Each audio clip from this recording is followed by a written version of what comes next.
So yun guys, good afternoon. Nakakain tayo ng lunch.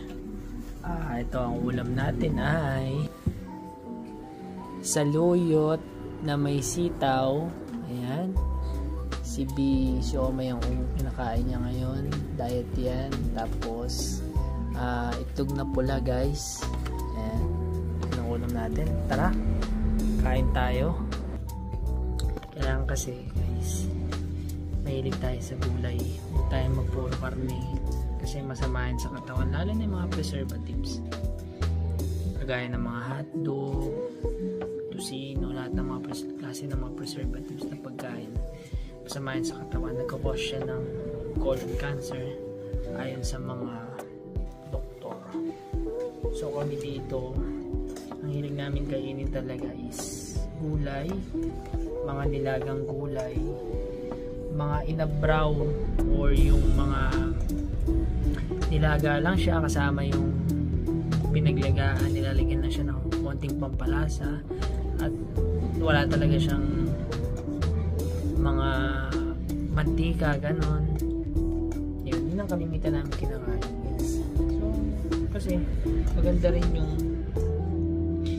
kahit pa paano nagugulay kayo, huwag puro karne, puro baka, huwag puro manok kasi makolesterol na pagkain yan. Wala akong talaga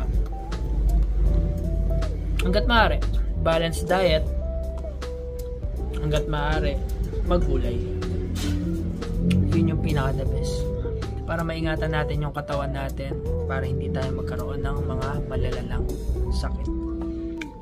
So ina-advise talaga ng mga doktor yan. Nasa sa inyo din naman kung ano yung preference nyo sa pagkain, pero mas maganda kung stay healthy palagi, puro gulay.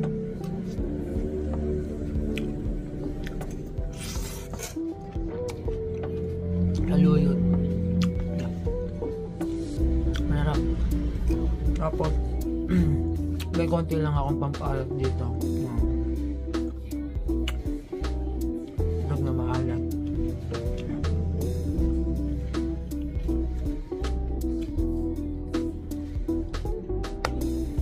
Masarap kumain guys ng mga gulay, kaya kayo, para kung gusto niyo maging stay healthy palagi, maganda ang kalusugan,